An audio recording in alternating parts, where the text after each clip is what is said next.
everyone, and welcome to the Code Clarity podcast, where we discuss a PMCPA case ruling, ABPI code hot topic, and trends in pharma complaints. I'm Rena. And I'm Jean.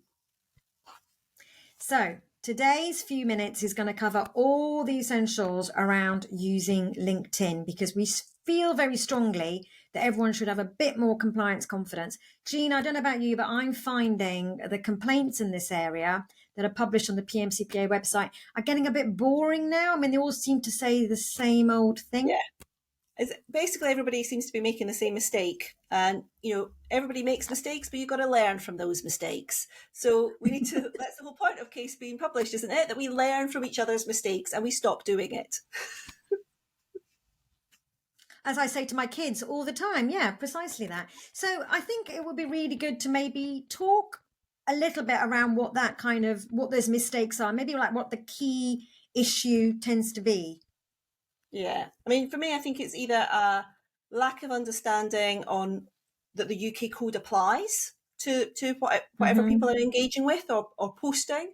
And also, I think a big one is a lack of understanding of what the main risk is of that promotion to the public and what promotion actually is. So yeah, I think those in my mind are the two big issues about people not understanding the UK code applies to certain things, and then not understanding what promotion to the public actually is, or just promotion. To be fair, I think some people just don't understand what promotion is. Yeah. I mean, I did a poll a little while ago on LinkedIn asking people whether they thought a particular post was under the scope of the code or not. And, it was about somebody posting about a conference that we're at on behalf of the company.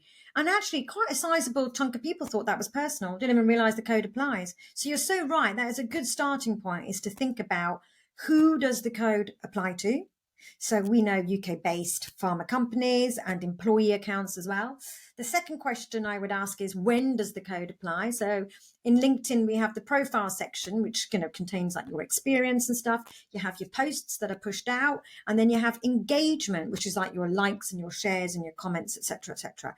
And then I think the third question, to go with the who and the when, is what. So what kinds of content does the code apply to?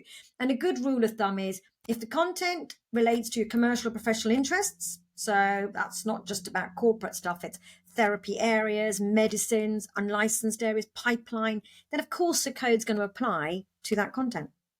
Yeah. I'm just going to say now at this point that, as Rena mentioned, there's loads of cases on this, and we've put a few of the relevant ones in the description to this podcast, and you can find all of those on pmcpa.org.uk website. But yeah, so I think you're right. It's that the understanding of what it applies to, and then I'll come back to the not understanding that actually on LinkedIn, your biggest risk is promotion to the public. I think we get very comfortable of thinking that LinkedIn's like a professional networking site. I mean, that's what it is. That's how it's built. But it's just that realization that you may be thinking that you're just posting to your colleagues or peers in pharma, or perhaps you're directing some information to healthcare professionals or even journalists, but actually it's an open site and everyone can see it. It's not a closed group, everyone can see it. So it's better to think that whatever I say on here, whatever I engage with, it's going to be seen by members of the public.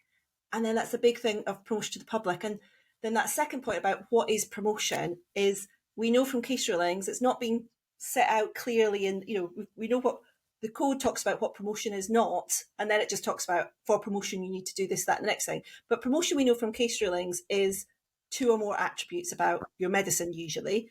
And that's not just brand name, that could be generic name. It could even be just drug class. So any of those with, say, disease area, we know from past rulings, the panel have ruled that is promotion to the public. And actually, if you're fortunate or unfortunate enough to have a brand in your company which is really well known by the public, so for example, Botox, Viagra would be another example, then the panel has ruled that just mentioning the name with nothing else is enough to promote to the public. So understanding that of what the content is and how it might be viewed.